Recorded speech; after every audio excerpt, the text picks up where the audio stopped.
안녕하세요. 저희가 살면서 기억에 남는 사람은 몇 명이나 될까요? 제가 누군가에게 기억에 남을 만한 일을 한 게 몇 개나 될지도 궁금하네요. 사실 우리는 살아가면서 동네에서, 학교에서, 직장에서, 그리고 그 외에 지하철에서나 버스에서 길을 걸으면서 정말 많은 사람을 만나며 살아요.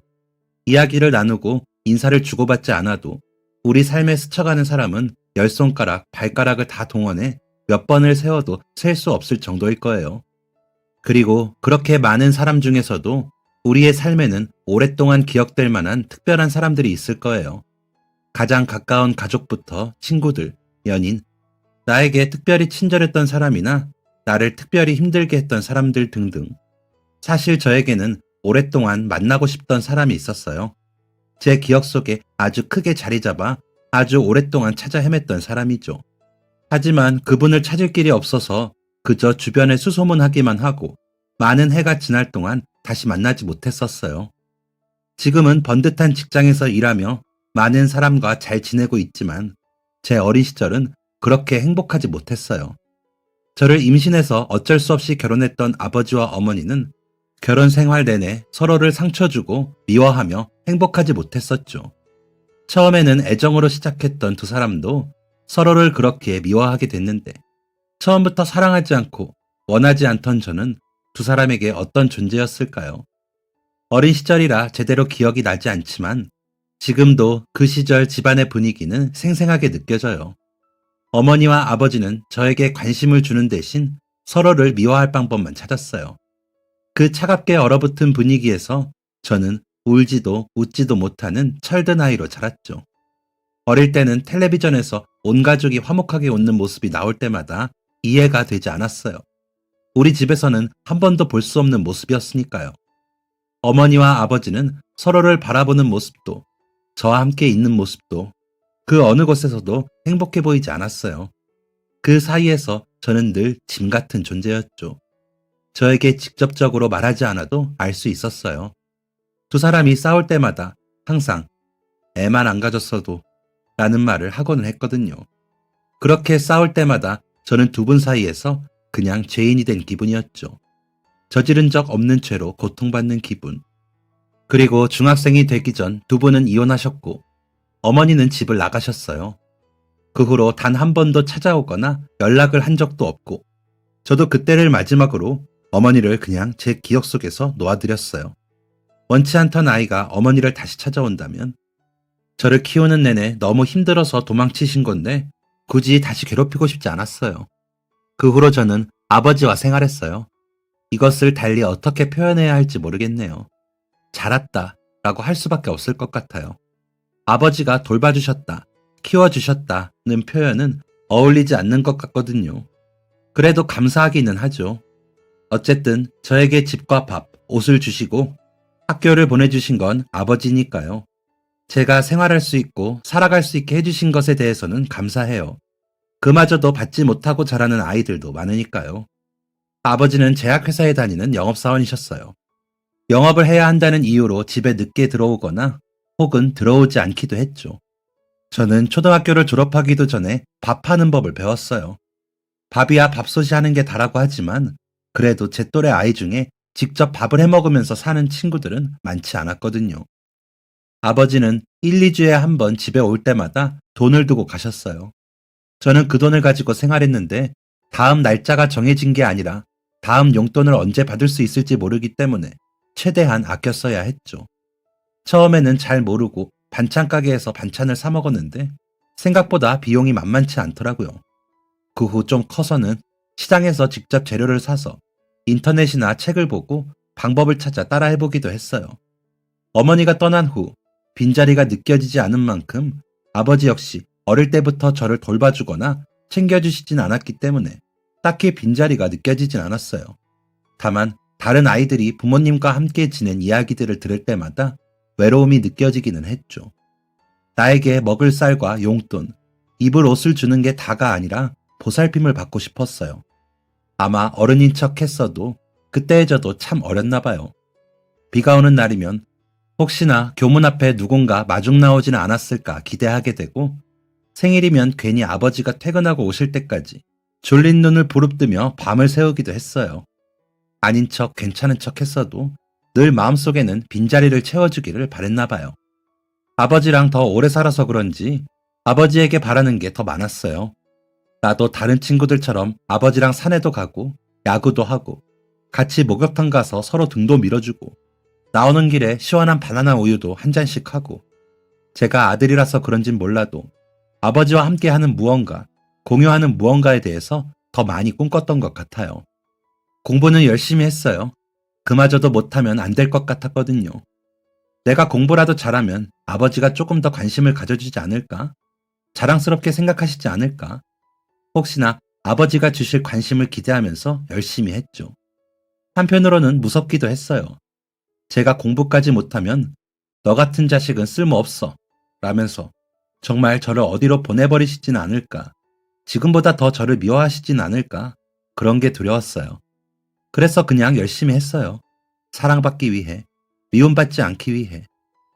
이제 막 개발이 시작되는 지역이었던 우리 동네는 초등학교, 중학교까지는 집에서 멀지 않은 곳이었지만 가까운 고등학교가 없어 멀리 다녀야 했어요. 심지어 우리 집에서는 학교 방향으로 가는 버스도 집에서 꽤 걸어 나가서 탔어야 하는 데다가 아버지가 주시는 돈으로는 식비와 학교에서 필요한 것들 구매하기도 빠듯해서 매일 버스를 타고 등하교 하려고 계산해보니 부족하더라고요. 차마 아버지에게 돈을 더 달라고 할 용기도 없었어요. 그렇다고 학교를 그만둘 수도 없고 제 마음대로 옮길 수도 없는 노릇이었죠.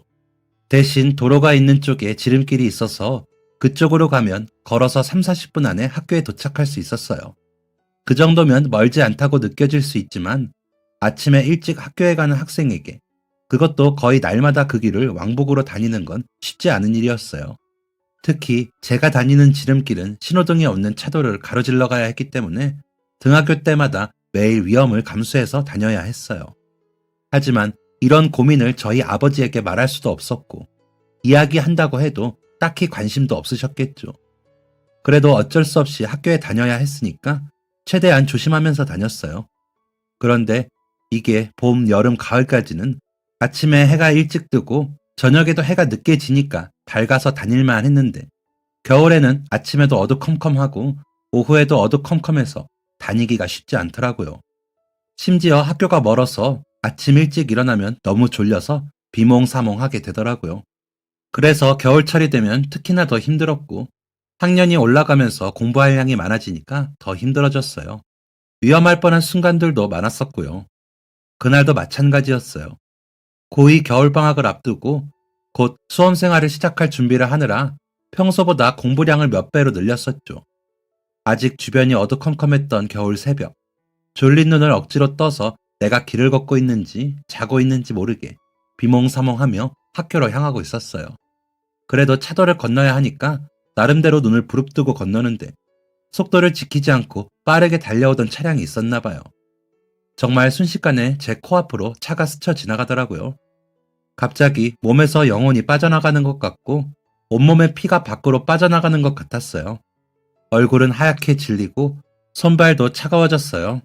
심장이 두근거리다 못해 터질 것 같더라고요. 정말 0.1초 차이로 가까스로 사고를 면했어요. 다행히 다치진 않았지만 자칫하면 죽을 수도 있었다는 생각에 너무 무섭더라고요. 겨우 걸음을 떼어 도로를 벗어났는데 계속 손과 다리가 부들부들 떨렸어요.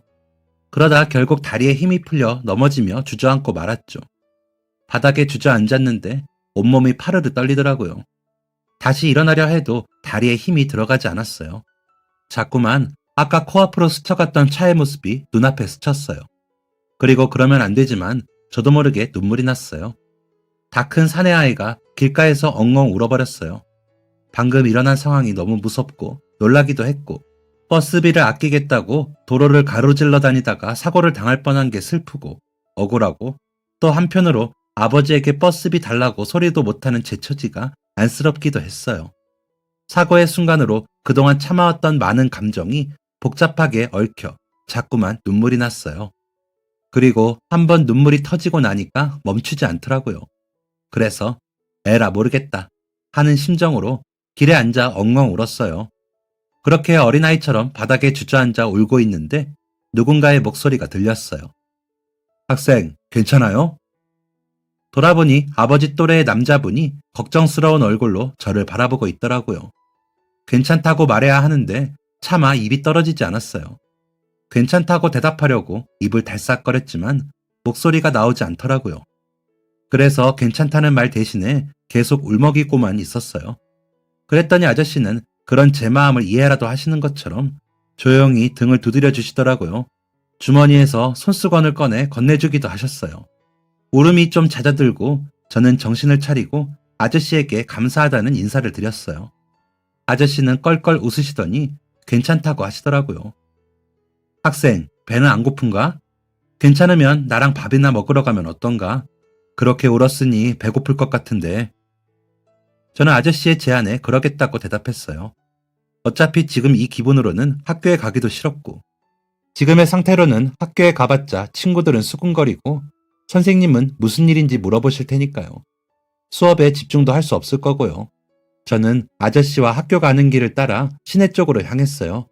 가는 동안 이런저런 이야기들을 나누었어요. 그리고 시내에 도착해서 한 국밥집으로 들어갔죠. 아이고, 아버지가 아침부터 아들이랑 밥 먹으러 왔나 보네. 한창 돌도 씹을 나이에 밥 든든하게 먹고 공부해야지 그래. 고기도 잔뜩 넣었으니까 밥 더 필요하면 말해요. 식당 아주머니가 국밥을 저희 앞에 놔주시면서 이야기하셨어요. 그러고 보니 새삼스럽게 아저씨와 밥을 먹는 게 이상한 기분이 들더라고요. 낯선 사람과 밥을 먹어서가 아니라 아버지랑은 한 번도 이렇게 식당에서 마주 앉아 밥을 먹어본 적이 없었거든요. 그러고 보니 저희 아버지 연세의 분인데 이렇게 마주 앉아 밥을 먹고 있으니 아버지와 함께 식당에 온 듯한 기분이 들기도 했죠. 그리고 밥을 먹기 시작했는데 자꾸만 벅찬 기분이 차올랐어요. 아버지와 사이가 좋았었다면 이렇게 식당에 와서 함께 밥도 먹고 이야기도 나누고 그랬겠지.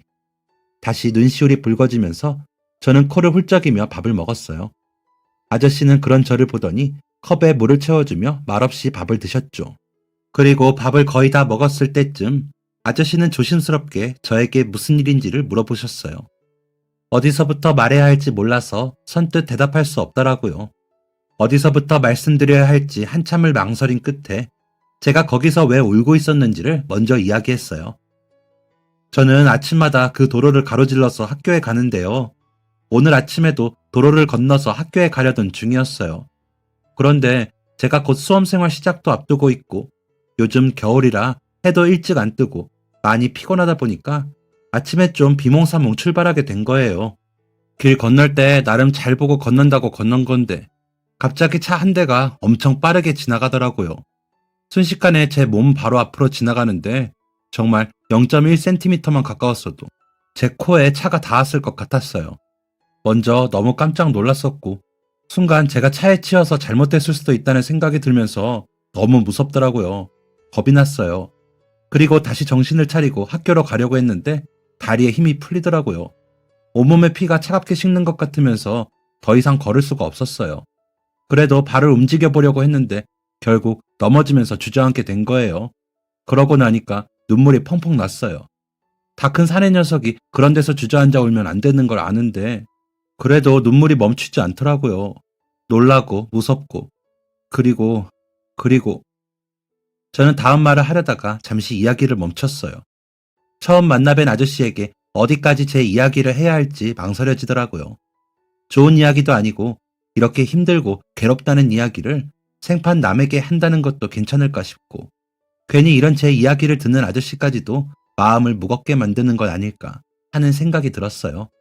그래서 잠시 망설이고 있는데 아저씨께서 다시 제 물컵에 물을 따라주며 따뜻한 목소리로 괜찮으니까 천천히 하고 싶은 말 있으면 다 해요 라고 하셨어요.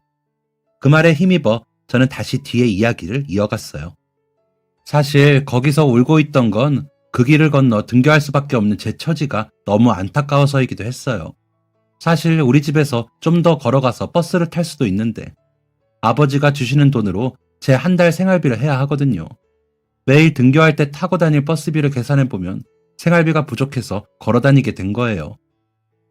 그럼 아버지한테 그 이야기를 하고 버스비를 달라고 해볼 수는 없는 거니? 아니면 어머니라도 네, 저희 아버지는 제가 생활하는 거에 관심 있는 분이 아니시거든요. 지금 생활비 주시는 것도 고정적인 게 아니라 그냥 가끔 집에 들리실 때 주시는 거라. 어머니는 제가 초등학생 때 아버지랑 이혼하셔서 그 뒤로 뵌 적이 없어요. 아저씨는 아주 심각하게 제 이야기를 들으시더니 잠시 고민에 잠기는 듯 했어요.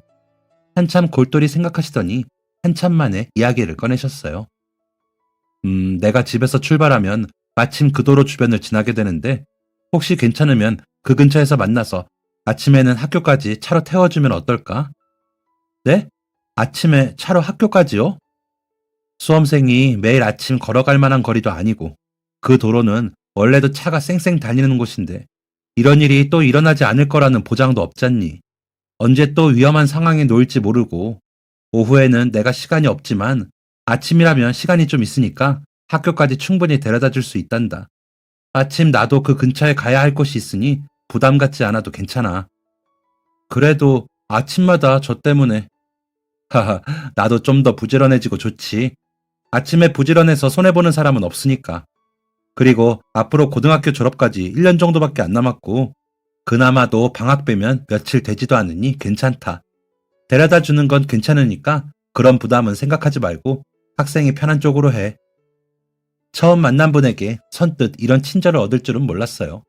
잠깐 고민이 되기는 했지만 아침마다 3, 40분을 걸어갈 거리를 차로 갈 수 있다니 놓치기에는 아쉬운 기회였죠. 부족한 아침잠을 조금이라도 더 잘 수도 있고요. 게다가 앞으로 수험 생활하면서 아침에 차로 통학할 수 있다면 체력도 아낄 수 있을 텐데.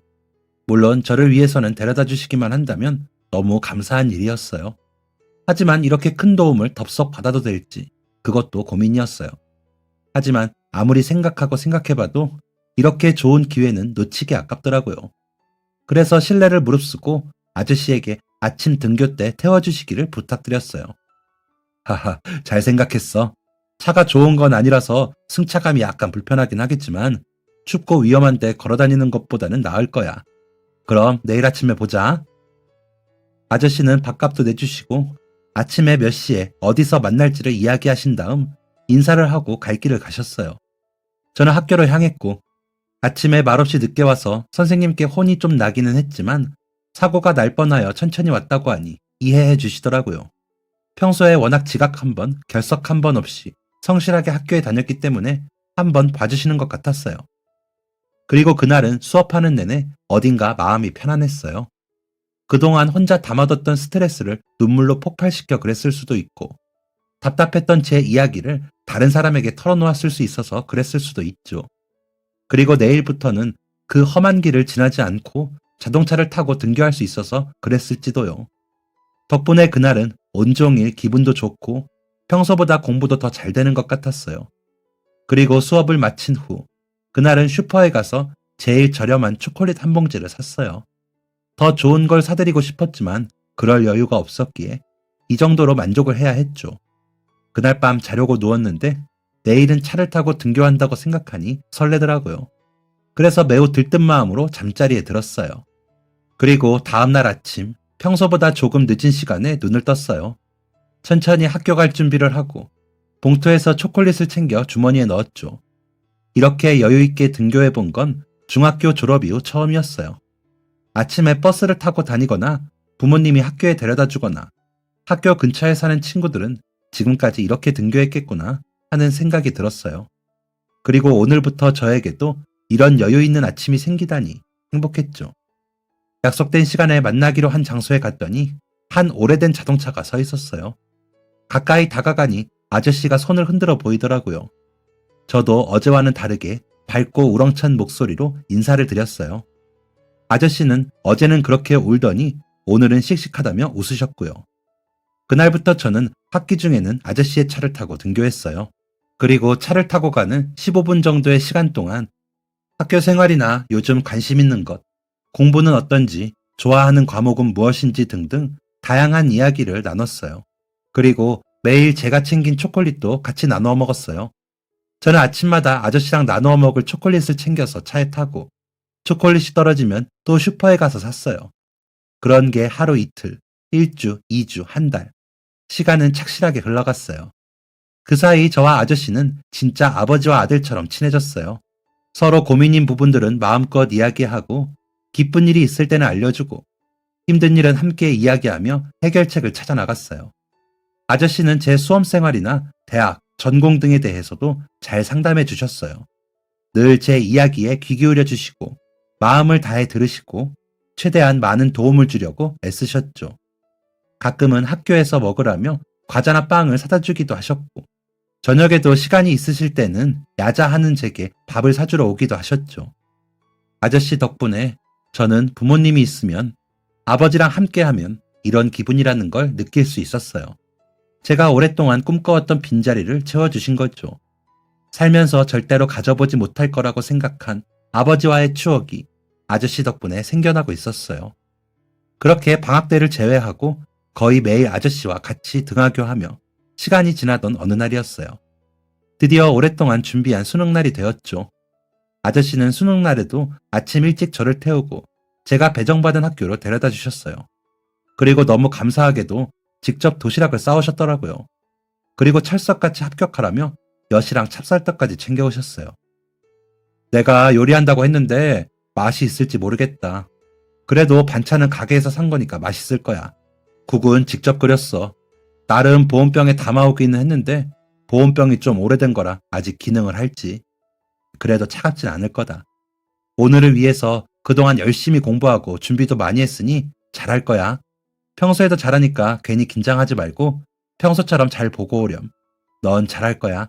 잘 볼 거니까 걱정하지 말고 침착하게. 알았지? 아저씨는 먹기 편하라고 주먹밥도 만들고 조금 모양이 이상한 계란말이에 평소 제가 좋아하는 반찬인 무말랭이와 장조림, 깻잎 장아찌까지 싸주셨더라고요. 소화가 잘 되라고 소고기 묵국에 따뜻한 캔커피까지 챙겨주셨어요. 너무 감동적이었죠.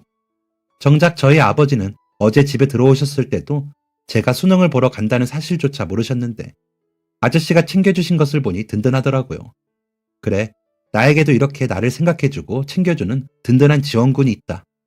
그런 생각이 드니까 시험도 잘 볼 수 있을 것 같고 자신감이 막 샘솟았어요. 그리고 저는 손 한가득 도시락과 간식거리를 안고 추운 겨울이었지만 가슴 많은 따뜻한 애정을 가지고 입시를 했습니다. 시험은 괜찮았어요. 아저씨 말대로 그동안 제게 남은 건 공부밖에 없다는 생각으로 매달렸으니까요. 그리고 아저씨 덕분에 수험생활 내내 아침 시간을 조금 더 여유롭게 쓸 수도 있었고요.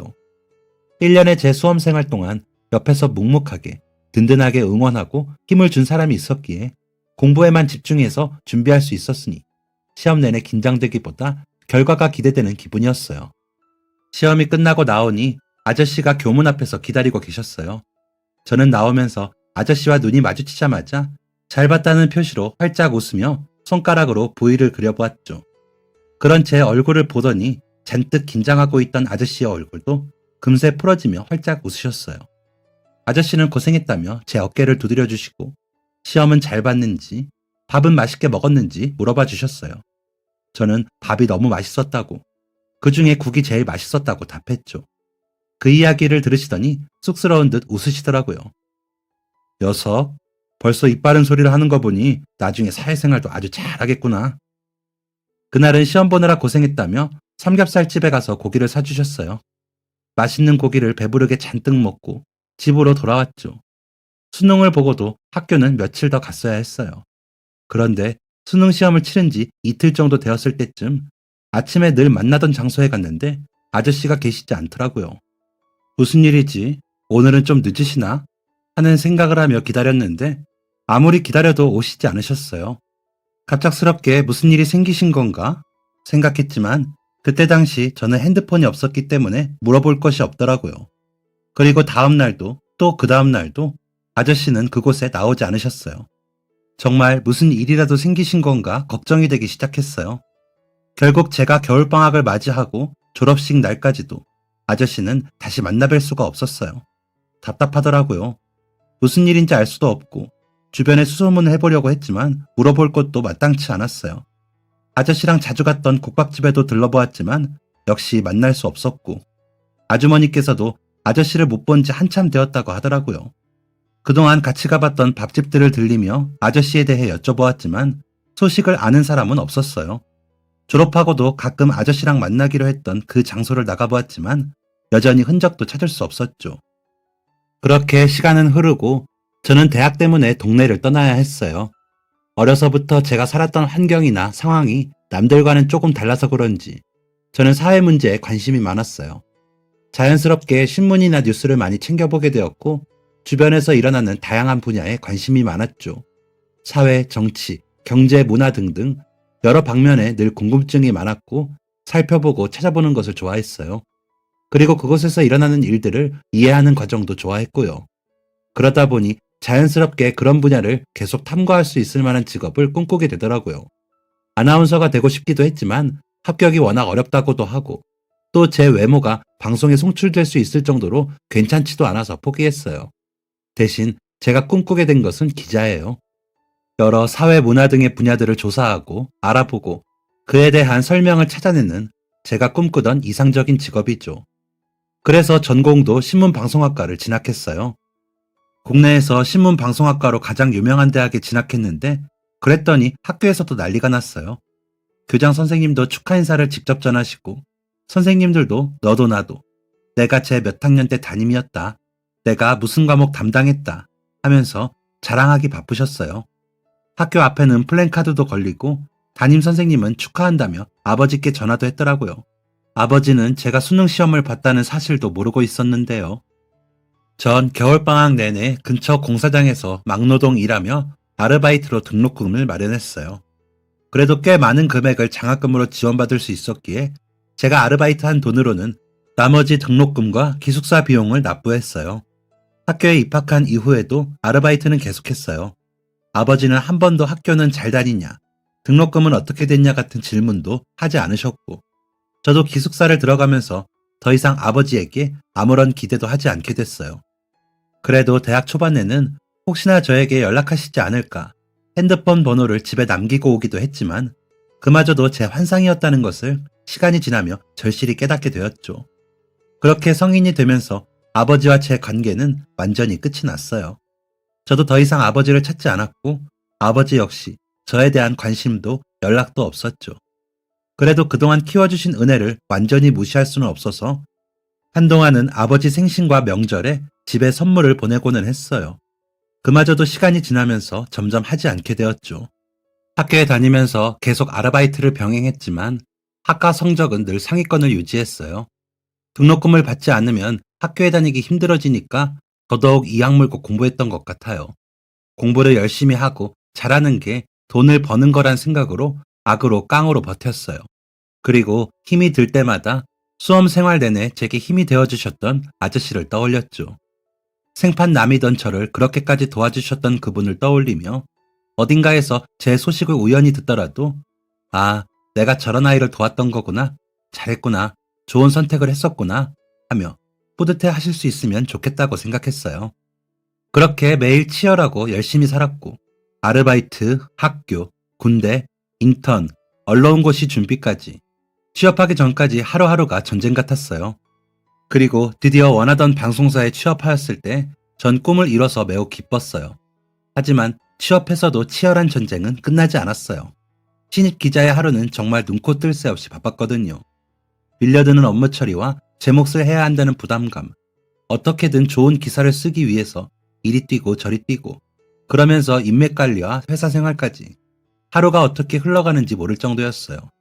그나마 연차가 쌓이면서 잡무에는 익숙해져 갔지만 그렇다고 일이 쉬워지지는 않았어요. 하루는 준비한 주제가 20대 청년들에 대한 거였어요. 갈수록 심각해지는 고학력 현상과 경제적 어려움 속에서 20대 청년들이 이를 어떻게 대항하고 있는지에 관한 것이었죠. 저 역시 대학 생활 내내 힘들게 일하며 공부하며 치열하게 지내왔기에 이 주제는 더더욱 특별했어요. 실제로 학교 공부, 공무원 등의 시험 준비를 위해 반지하, 고시원 등의 열악한 환경에서 택배, 막노동, 야간 알바 등등 많으면 투잡, 쓰리잡까지 병행하며 하루하루를 버티며 살아가는 청년들을 보니 제 어린 모습도 생각나고 가슴이 아프더라고요. 그러던 중 우연히 취재를 하러 갔던 한 노가다 현장에서 몇 친구들을 인터뷰를 마무리하고 철수하려던 중이었어요. 사무실에서 인터뷰를 진행했는데 한 친구가 실수로 지갑을 떨어뜨렸더라고요. 얼마나 오래 사용했는지, 명품도 아니고 브랜드가 있는 것도 아니고 시장이나 펜시점 같은 데서 사는 것 같은 지갑이었는데 심지어 모서리가 다 해지고 완전히 낡아 있었어요. 지갑 안을 열어봤더니 2,000원 정도가 들어있었는데 돌려주기 위해서 신분증이 있나 찾아보았죠.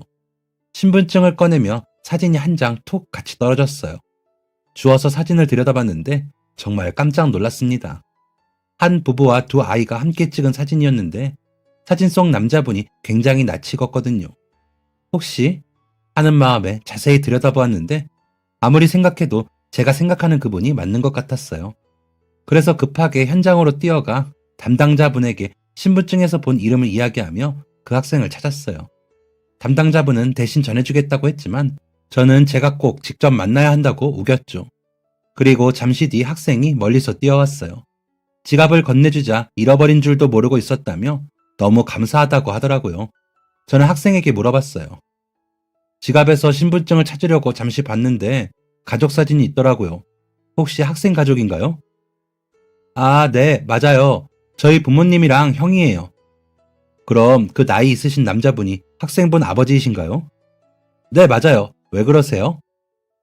저는 학생에게 제가 살던 동네와 고등학교를 이야기하며 혹시 아버지가 그곳과 연관이 있는지 물어봤어요.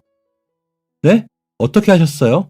우리 집이 예전에 거기였는데 제가 어릴 때 아버지랑 같이 올라왔지만 더 어릴 때는 거기 살았었어요. 혹시 저희 아버지랑 아는 사이이신가요? 혹시 했던 마음은 이제 확신이 섰어요. 저는 학생에게 양해를 구해 제가 너무나 찾던 분인 것 같은데 혹시 아버님과 만날 수 있게 자리를 마련해 줄 수 있는지를 물었어요. 학생은 잠시 고민하더니 우선 아버지에게 물어봐야겠다고 하더라고요. 저는 명함을 주면서 예전에 아버지께 은혜를 입어서 그러니 꼭 연락을 줬으면 좋겠다고 이야기를 한 후 자리를 떠났어요. 그로부터 며칠 후 학생에게서 연락이 왔습니다. 아버지께 말씀드리며 명함을 보여줬더니 만나겠다고 하셨대요. 저희는 그렇게 며칠 후 만날 약속을 잡았어요. 그리고 약속 당일 식당으로 들어가니 제가 그토록 오랫동안 만나 뵙고 싶던 아저씨가 계셨습니다. 그때보다 조금 더 나이가 드신 모습이었지만 한 번에 알아볼 수 있었어요. 아저씨! 저는 너무 반가운 마음에 달려가 아저씨의 손을 잡으며 외쳤습니다. 아저씨 역시 저를 보더니 눈가에 눈물이 살짝 고이며 허허, 녀석 많이도 컸구나 하고 웃으셨어요. 저를 흐뭇하게 바라보는 아저씨의 미소에 그만 저도 눈물이 고이고 말았습니다. 저희는 예약해둔 식당에 방 안으로 들어갔어요. 아저씨는 흐뭇한 미소로 저에게서 눈을 떼지 못하시더군요. 저 역시 이렇게 우연한 기회로 아저씨를 다시 만나게 된 게 믿기지 않아서 한참을 들여다보았습니다. 아저씨, 그동안 제가 얼마나 찾았는지 몰라요. 졸업하고 나서도 그때 아저씨 차를 탔던 곳에 종종 가서 아저씨를 기다리고는 했어요. 저희가 밥 먹었던 식당들을 돌아다니면서 아저씨 소식을 물었는데 어디에서도 들을 수가 없더라고요. 그동안 잘 지내셨죠? 어디 아프신 데는 없으시고요? 식사는 잘 하세요? 아이고, 이 녀석아, 숨 넘어가겠다. 천천히 물어봐. 하하, 죄송해요. 다시 만나 뵈니까 너무 신기하고 기쁘고 그동안 궁금했던 것도 많아서. 나도 그렇다. 그때 너를 졸업 때까지 태워다 주지 못해 미안하다. 나한테 갑작스러운 사정이 생겨서 너랑 했던 약속을 끝까지 지키지 못했구나. 아니에요. 수능 보고 나서는 어차피 학교 간 날은 며칠 되지도 않는걸요. 제가 수능 볼 때까지 아저씨가 매일 학교에 태워주셔서 얼마나 큰 도움이 되었는지 몰라요. 정말 감사했습니다. 그때 받은 은혜에 대해 감사하다는 인사도 충분히 하지 못했는데 언젠가 밥이라도 한 끼 사드리고 싶은 마음을 지금에서야 이룰 수 있게 되어서 얼마나 기쁜지 몰라요.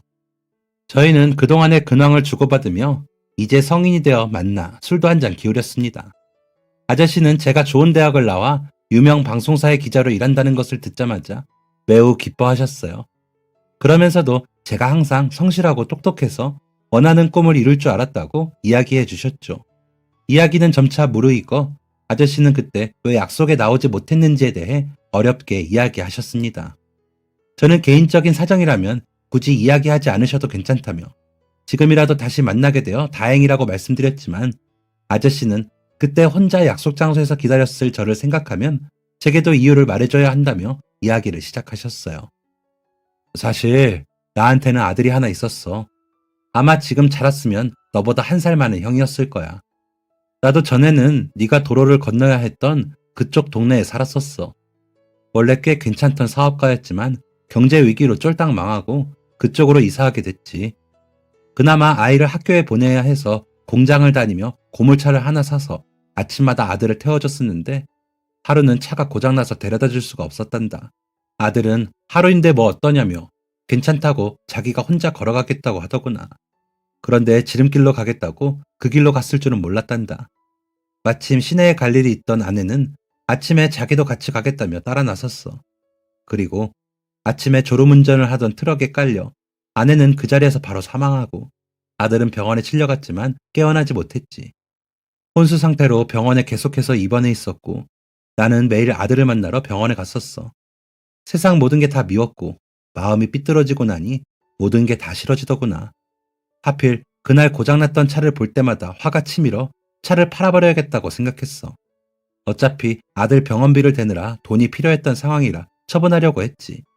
그리고 그날도 아들을 생각하며 그 길을 걷고 있던 건데 마침 울고 있던 너를 발견한 거야. 아저씨는 잠시 말을 멈추고 씁쓸한 미소를 지으며 소주를 들이켰어요. 차에 치일 뻔해서 울고 있었다는 네 모습을 보니 우리 아들이 생각나더구나. 병원에 누워있던 그 아이를 생각하며 너에게도 같은 일이 또 일어날까봐 나 역시도 네 이야기를 듣고 아주 무서웠어. 어쩌면 이건 내가 지키지 못한 아들 대신 한 아이를 살릴 기회일지도 모르겠다고 생각해 너에게 아침마다 학교에 데려다 주겠다고 한 거야. 사고 이후 우리 둘째마저 잘못될까봐 급하게 우리 집은 도로 반대편으로 이사해서 너를 태워 학교까지 가는 길은 거리가 좀 있었지만 어쩌겠니. 우리 아들과 같은 사고가 또 일어나서는 안 되는데 아들과 비슷한 또래라서 그런지 같은 학교여서 더 그랬는지 너를 보며 우리 아들 생각이 참 많이 났단다. 우리 아들이 지금 사고로 누워있지 않았다면 이렇게 매일 학교를 데려다 줬었겠지. 이렇게 같이 밥을 먹었겠지. 수능시험 잘 보라며 데려다 줬겠지. 야자 끝나고 밤길이 춥다며 데리러 가기도 했겠지. 사실 나는 너와 함께하며 아들과 함께하는 기분을 느꼈단다. 그때의 나는 매일 아침 너를 학교로 데려다 준 것이 아니라 우리 아들을 데려다 줬던 거야. 그리고 네가 수능을 보고 며칠 후 쭉 혼수 상태였던 아들은 세상을 떠났어. 네가 기다리고 있을 걸 알았지만 아들을 떠나보내고 장례를 치르고 뒷마무리를 하느라 차마 나갈 수 없었단다. 그래도 사정을 이야기해야 했는데 네가 마냥 기다렸을 걸 생각하니 후회가 참 많이 됐었어. 하지만 그때의 나에게는 그런 마음의 여유가 없었단다. 정말 미안하다. 그 후로 그 도로도 그 동네도 다시는 보고 싶지 않아서 나는 동네를 떠났어. 마침 예전에 알던 친구가 서울에서 일자리를 소개해줘서 서울로 오게 됐지. 그동안 내 소식을 묻고 다녔다고 하니 너한테 정말 미안하구나. 저는 아저씨에게 그런 사연이 있을 줄 전혀 몰라서 깜짝 놀랐어요. 이유 없이 약속을 깨실 분은 아니라서 무슨 일이 있으시겠거니 생각은 했지만 제가 생각했던 것보다 훨씬 무거운 사연이 있으셨더라고요. 계속해서 미안하다고 말하는 아저씨에게 저는 몇 번이나 괜찮다고 이야기하며 그동안 제가 받았던 것들을 은혜 갚고 싶은 마음에 찾았던 거지. 아저씨를 미워하거나 실망해서가 아니었다고.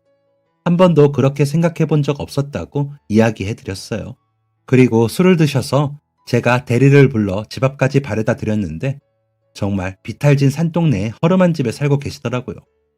그 와중에 둘째 아들 대학 등록금을 마련하느라 힘들게 일하시며 뒷바라지 하시고 아들 역시 그런 아버지를 보며 조금이라도 힘이 되기 위해 공사 현장에서 일을 하는 것을 알고 나니 제가 도울 수 있는 일이 없을까 생각하게 됐어요. 며칠을 고민하다가 지금 상황에 제가 도움드릴 수 있는 방법은 한 가지밖에 없는 것 같더라고요. 저는 저에게 연락했던 아이의 번호로 전화해 만나자는 약속을 잡았어요. 그리고 아저씨가 저에게 엄청난 은혜를 베풀어 주었듯 저 역시 아이에게 제안했죠.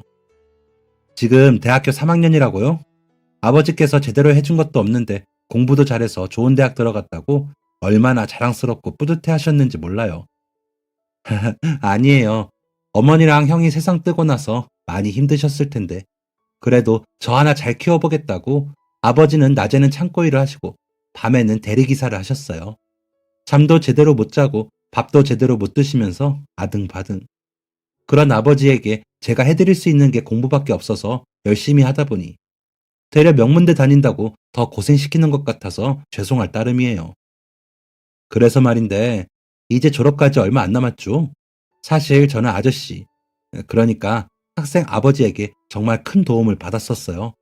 그래서 저 역시 아저씨에게 많이 늦었지만 지금이라도 그 은혜를 돌려드리고 싶어요.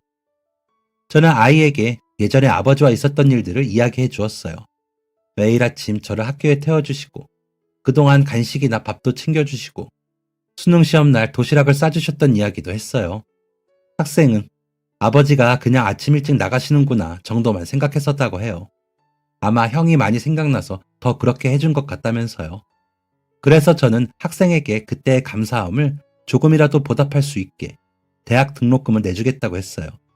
어차피 대학까지 얼마 남지도 않았고 제가 대학에 갈 수 있었던 건 오로지 아저씨 덕분이니 어떻게든 갚아드리고 싶다고 했죠. 학생은 몇 번이나 아버지께서 해주신 일에 대해 자기가 혜택을 받을 수 없다고 거절하더라고요. 저는 어차피 대학 등록금을 마련하느라 아저씨도 같이 고생하고 계시니 이 방법이 아저씨를 돕는 일이나 마찬가지라고 학생에게 설득했죠. 그리고 정 부담스럽다면 나중에 좋은 일자리를 얻어 조금씩 갚아 나가라고요. 결국 한참을 고민하고 망설이다가 학생은 나중에 꼭 갚겠다며 제안을 받아들였어요. 집으로 돌아가 이야기했는지 아저씨에게 전화가 왔더라고요. 그러지 않아도 되는데 정말 고맙다고. 자기가 이 은혜는 어떻게든 갚겠다고 하시길래 이건 제가 받은 걸 돌려드리는 거라고 아무것도 갚지 않아도 된다고 말씀드렸죠. 그 후 저는 한 아이의 든든한 후원자로 지내고 있어요. 대학 등록금을 마련해주고 가끔 만나서 밥도 먹고 술도 먹고 진로에 대한 상담이나 취업 준비에 대한 이야기도 나누고 아저씨랑도 자주 만나서 시간을 보내고 있어요. 아저씨는 여전히 참 좋은 분이었고 따뜻한 마음으로 절 챙겨주세요. 시간이 날 때마다 밥 먹었냐, 감기 조심해라, 날이 춥다, 덥다, 오늘은 비가 온다더라, 우산 챙겨라 등등 저를 따뜻하게 챙겨주시죠.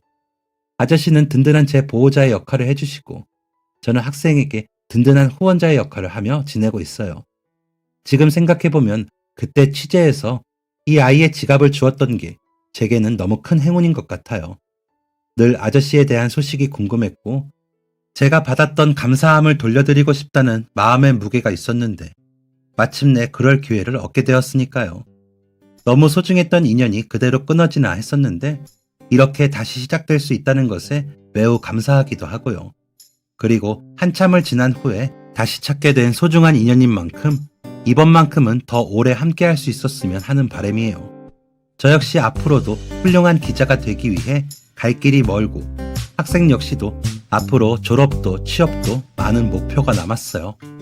그리고 이런 저희 두 사람을 응원해주는 아저씨까지 저희 세 사람이 앞으로도 서로 돕고 사랑하며 잘 지낼 수 있도록 많이 응원해주세요. 지금까지 사연 들어주셔서 감사합니다. 사연이 재밌으셨다면 구독과 좋아요를 눌러주세요. 감사합니다. 안녕히 계세요.